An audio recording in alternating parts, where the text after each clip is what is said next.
So gently reminded, so we'll call the meeting to order. Thank you everyone for coming. We'll start by introducing from our right, Doris McMillan. Jimmy Tarlow. Malcolm Augustine. Mike Thompson. Okay, thank everyone for coming. We will start by, I will ask if anyone has any questions or comments around the minutes, having had a chance to review them. And if I hear none, I'll ask for a motion to accept the minutes as submitted. Well, I move to accept the motions and the minutes as submitted. Okay, Second. great. Any discussion? Hearing none, all those in favor, say aye. Aye. Opposed? Okay, hearing none. Move on then to the action items. There were two action items for Comcast. One was the pothole repair, and the other one was the Cameron Grove issue. Okay. Do we have any additional information on those? As far as the pothole repair, Mr. Ford, the business owner, was told by Comcast that, of course, there is no service availability in his area because the infrastructure, they're too far from their infrastructure, and it would cost Comcast approximately $100,000 to build out, which they didn't want to do. And then for Cameron Grove,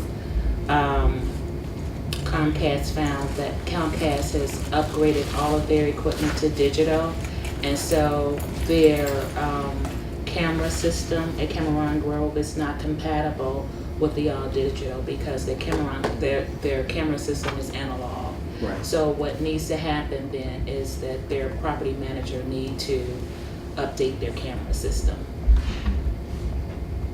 Okay. And I don't know if And we haven't heard back from them as of yet on that? that's correct. Okay. I'm trying to recall if you were here for the pothole repair person? Yes. You were, okay.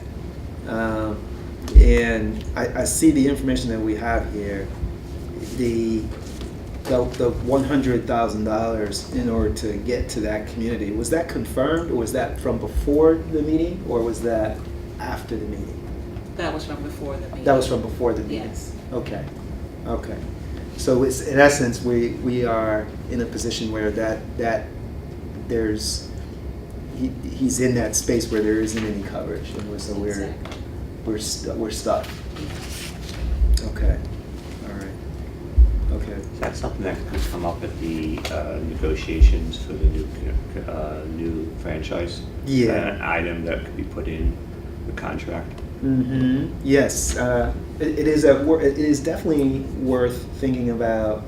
Although our franchise agreement is residential, we at least can talk about some of those areas where there's a need for services where it is not in a residential area. So at least we should be definitely thinking about that for certain. Okay. Anyone else have any other comments around the action items? Okay. Then we'll move to the monthly reports. Okay, for the monthly reports, we had a total of 6 open calls and 9 closed calls. And of the 6, there are 3 outstanding calls. The first one is Ms. Kimberly Cord. Comcast, actually her complaint date is September 2013, it's a billing complaint. Comcast in the commission has been unsuccessful in reaching Ms. Cord, so we moved to close the call, and a letter was sent to her, a closure letter was sent to her by us to close the call. So that call was closed. The second call, the complaint date March the 18th. It's a Comcast billing complaint by Ucha Igwe. I may mispronounce that, I'm sorry. Apparently, this customer placed some international calls using a third-party card, and it was during a time where her Comcast services was suspended, but some kind of way Comcast charged her for those international calls.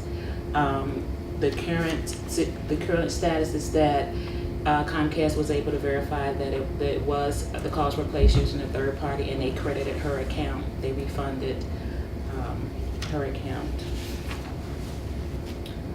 The next complaint, the complaint date was March 2014, and that was Mr. Berry 4 of the pothole repair Comcast complaint.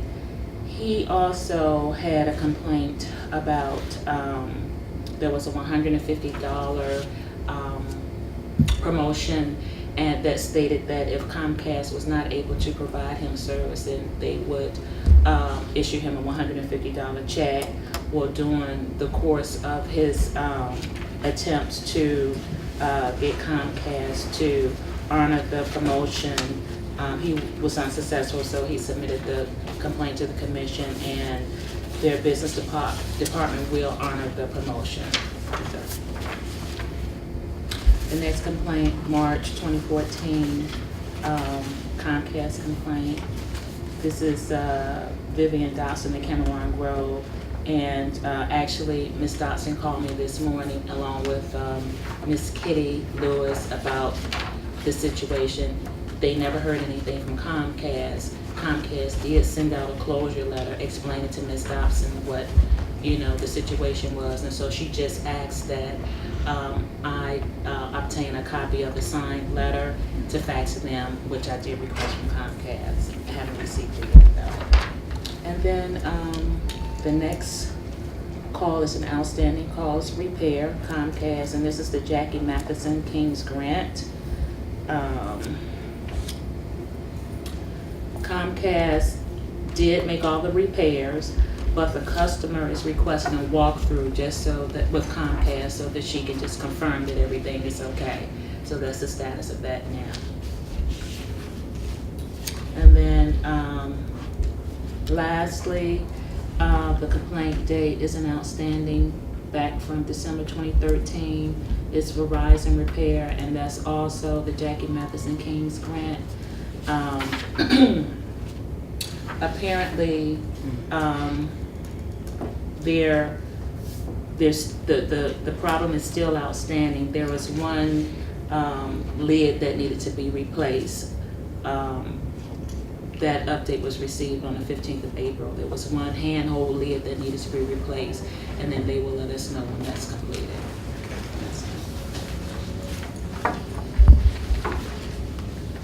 All right. Does anyone have any questions about the monthly report? No? All right. Anything to report from community television tonight? Beyond the report? Okay.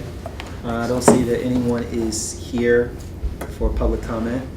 So we'll move on then to the reports from Comcast and Verizon.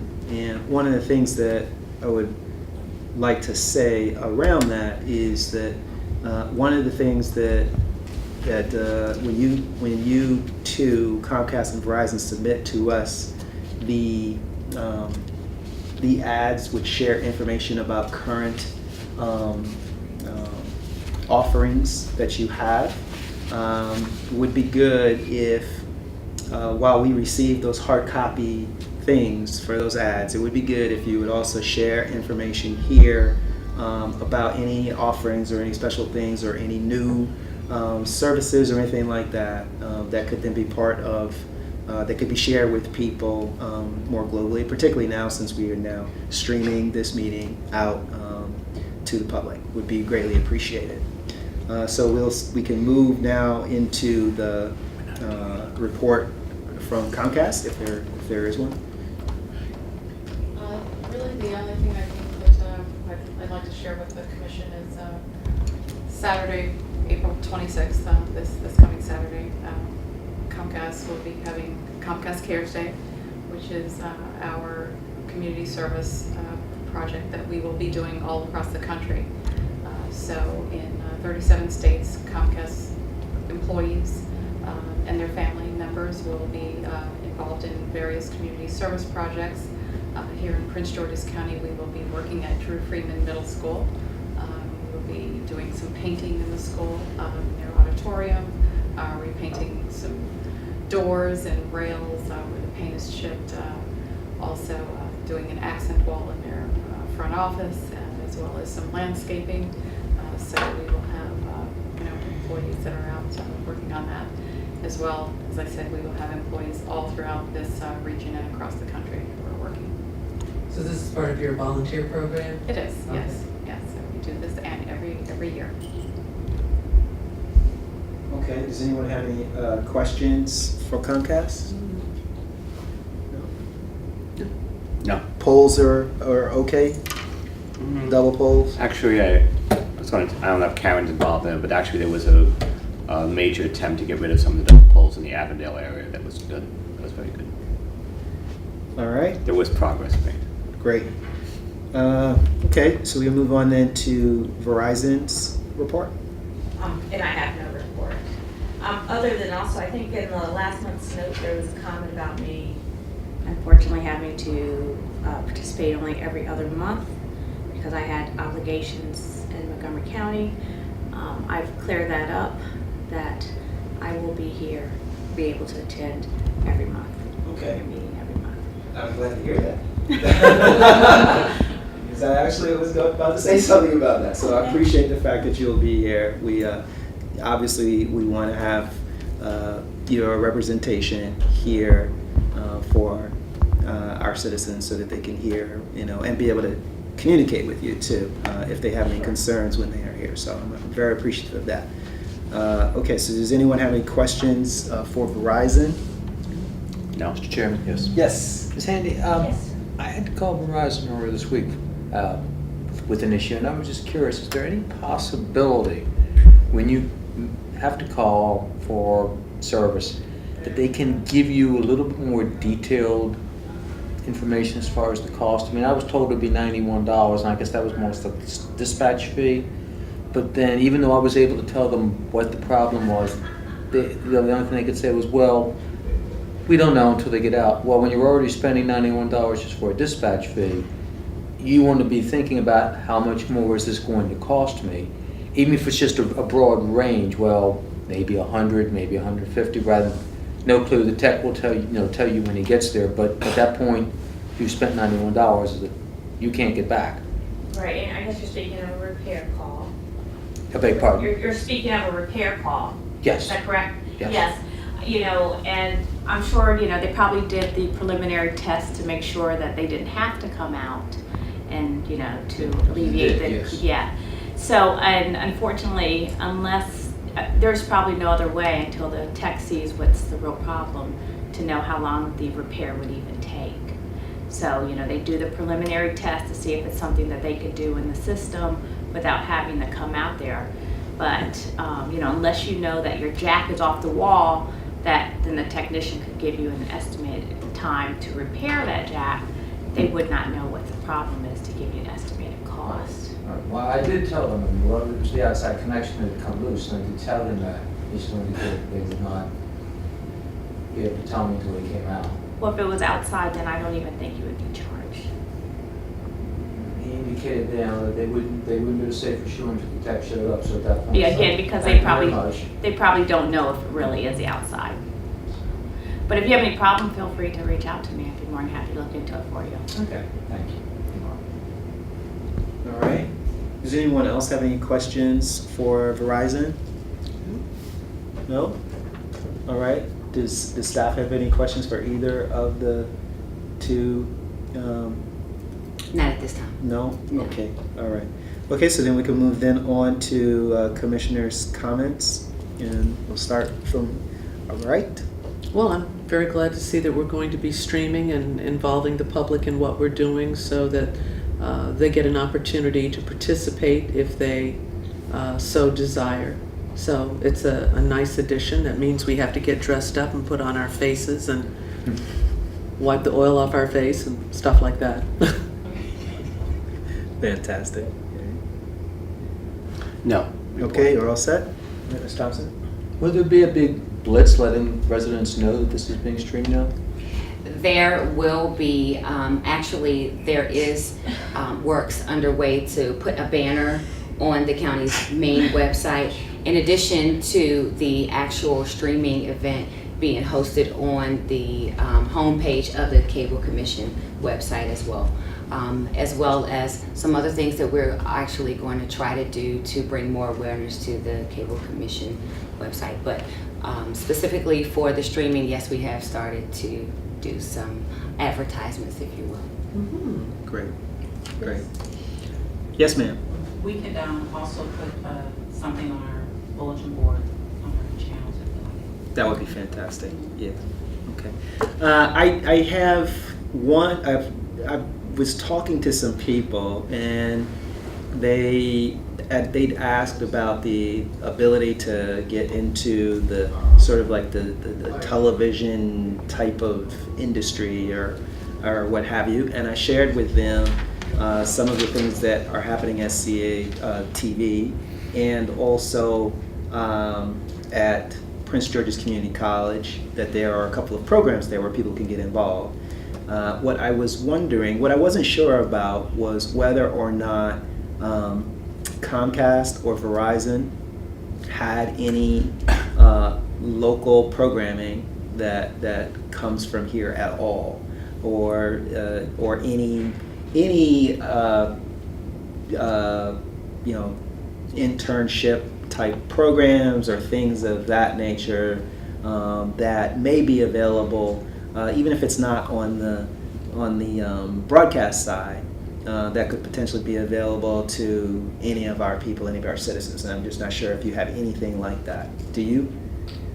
We participate in the Emma Bowen program, and so we have Emma Bowen scholars who work with us each year.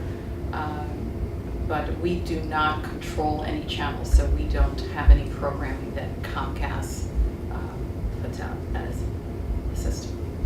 Okay. And we have internship programs, but again, we are not a content provider. So, it would be on the operations, engineering, technical side of the broadcast piece, but not, as you would say, the more attractive, fun things. Well, I mean, You know.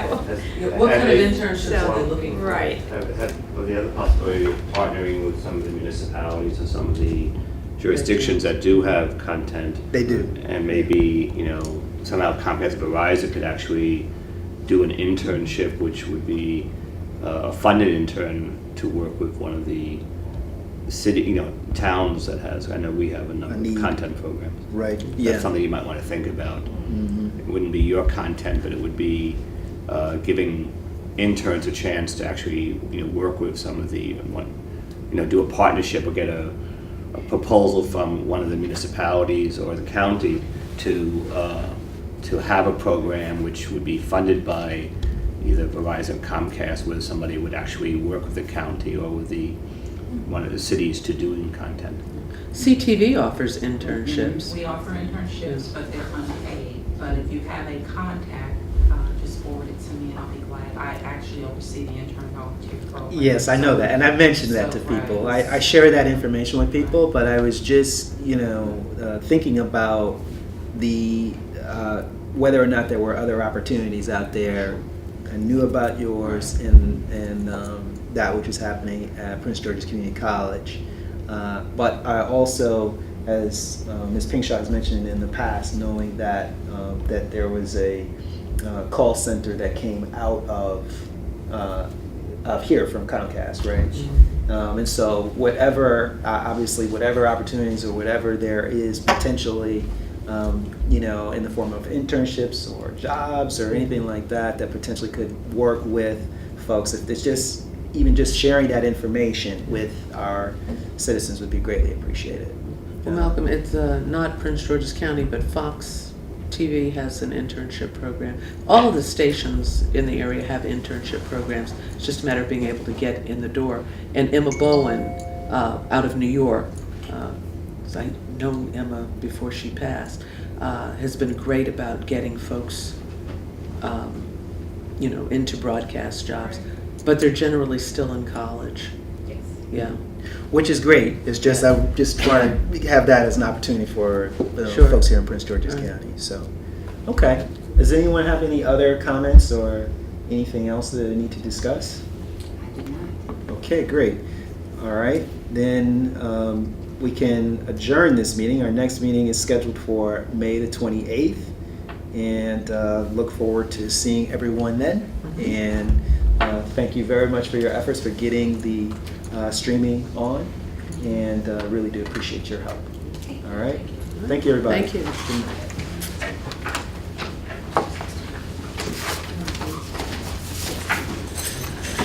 See you Friday unless